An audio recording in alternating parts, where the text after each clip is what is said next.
আজকে মমতা বন্দ্যোপাধ্যায়ের সরকার সবথেকে ফেলিওর সরকার পশ্চিমবঙ্গের। কারণ এই সরকার চাকরি তো দিতেই পারেনি, দুটো চাকরির বদলে শিক্ষিত যুব সমাজকে ভাতার লাইনে দাঁড় করিয়ে দিয়েছে। বিটেক থেকে এমবিএ সমস্ত মানুষ আজ ভাতার লাইনে দাঁড়িয়েছে। আজকে সকালের একটা ঘটনা বলছি, আরামবাগে এই ভাতা নেওয়ার জন্য লক্ষ লক্ষ যুবক যুবতীরা নিজেদের ফর্ম নেওয়ার জন্য মারামারি করেছে। পশ্চিমবঙ্গের মুখ্যমন্ত্রী শিক্ষিত যুব সমাজকে রাস্তায় দাঁড় করিয়ে দিয়েছে, লাইনে দাঁড় করিয়ে দিয়েছে 1500 টাকার ভাতার লাইনে। আর এই 1500 টাকা নিয়ে এরা কি করবে? এরা 1500 টাকা নিয়ে মদ খাবে, গাঁজা খাবে, সিগারেট খাবে, যুব সমাজ যাবে ধ্বংসের পথে। আর মুখ্যমন্ত্রী মমতা বন্দ্যোপাধ্যায় এই কাজটা করেছে। 21-এর নির্বাচনের আগে মুখ্যমন্ত্রী মমতা বন্দ্যোপাধ্যায় বলতো ডবল ডবল চাকরি হবে, ডবল ডবল চাকরি তো হয়নি।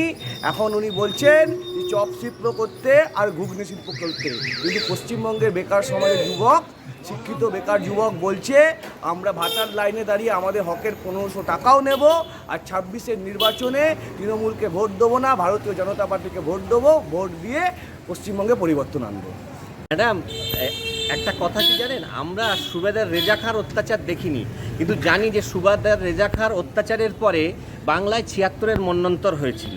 আমরা দেখিনি 50 সালে যখন এই বাংলায় সুরাবর্দির শাসনকালে যে মন্বন্তর হয়েছিল, আমরা সেগুলো দেখিনি। কিন্তু আমরা আজ মন্বন্তরের একটা নিদর্শন দেখলাম। কি জানেন, আজ টিভিতে দেখছি একটা অর্ধেক খোলা শাটারের সামনে কিছু মানুষ, সে যুবক বৃদ্ধ প্রত্যেকেই, বৃদ্ধরা কারা এসছে, তারা বাড়ির ছেলেদের জন্যে, মেয়েদের জন্যে, মহিলারা মারামারি করছে একটা যুবসাথীর ফর্ম নেওয়ার জন্যে। এটা কিসের প্রকাশ ঘটছে? এটা একটা দেউলিয়া সরকারের দেউলিয়াপনার নীতির প্রকাশ ঘটছে ম্যাডাম। আজ ভাবুন, 2011-তে মমতা বন্দ্যোপাধ্যায় ক্ষমতায় এসেছে, কিন্তু তখন কিন্তু এই যুব সাথী চালু করেনি। তাহলে আজ 15 বছর পরে রাজ্যের এমন বেকার সমস্যা এমন একটা বিভীষিকাময় জায়গায় এসে দাঁড়িয়েছে যে আজকের মানুষ ওই 1500 টাকার জন্যে হাহাকার করছে। এটা মমতা বন্দ্যোপাধ্যায়ের তার যে কর্মকাণ্ড, তার যে 15 বছরের যে কর্মকাণ্ডের প্রতি সাধারণ মানুষের ধিক্কারের বহিঃপ্রকাশ মাত্র এটা।